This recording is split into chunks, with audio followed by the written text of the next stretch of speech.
বন্ধুরা, আজকে আমরা নিয়ে এসেছি সুপারস্টার থালাপাথি বিজয়ের ব্লকবাস্টার সিনেমা সরকার 2018 এর ফুল এক্সপ্লেইন।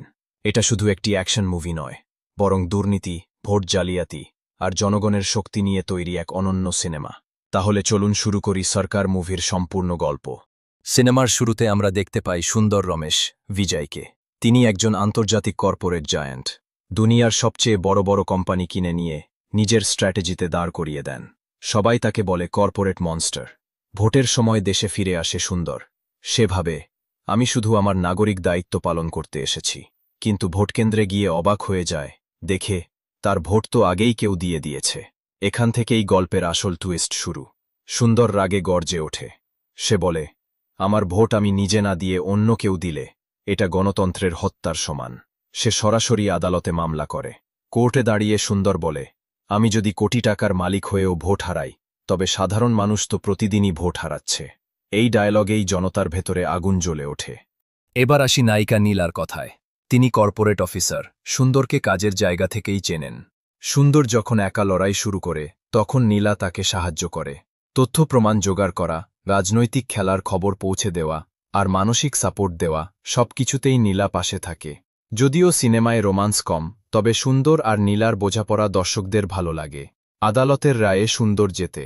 কোর্ট বলে, যার ভোট কাস্ট হয়নি সে আবার ভোট দিতে পারবে। এই রায় শুনে হাজার হাজার মানুষ ভোটার কার্ড নিয়ে আসে। তারা দেখে তাদের ভোটও অন্য কেউ দিয়েছে। শহরে বিশাল আন্দোলন শুরু হয়। মানুষ বুঝতে পারে বছরের পর বছর তাদের অধিকার লুট হয়েছে। এবার গল্পে আসে ভয়ঙ্কর চরিত্র, কমলিনী। তিনি একজন প্রভাবশালী নেত্রী। কমলিনী ভাবে, সুন্দর যদি এভাবে জনগণকে এক করে, তবে আমাদের রাজনীতি শেষ হয়ে যাবে।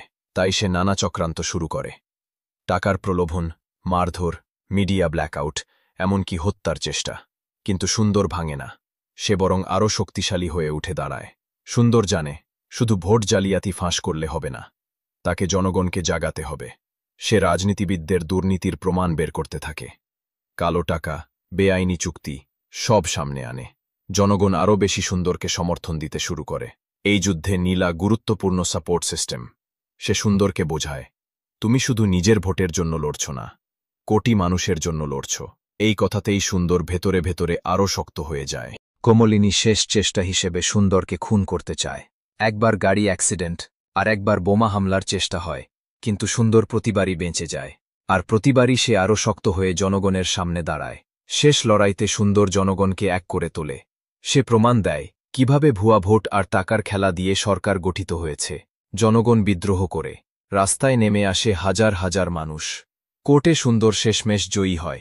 কমলিনী আর তার সহযোগীরা ফাঁস হয়ে যায়। ভোট আমাদের সবচেয়ে বড় শক্তি। যদি আমরা ভোট না দিই, তবে দুর্নীতিবাজরা সেই সুযোগ নেবে। সিনেমা শেষ হয় সুন্দর রমেশের ডায়লগ দিয়ে, একজন মানুষও যদি অন্যায়ের বিরুদ্ধে দাঁড়ায়, তবে কোটি মানুষ জেগে উঠতে পারে। বন্ধুরা, এটাই ছিল থালাপাথি বিজয়ের ব্লকবাস্টার সিনেমা সরকার 2018 এর পুরো গল্প। আপনারা কি মনে করেন, আমাদের দেশেও যদি এমনভাবে সবাই সচেতন হতো তবে দুর্নীতি কমত? কমেন্টে আপনার মতামত জানাতে ভুলবেন না।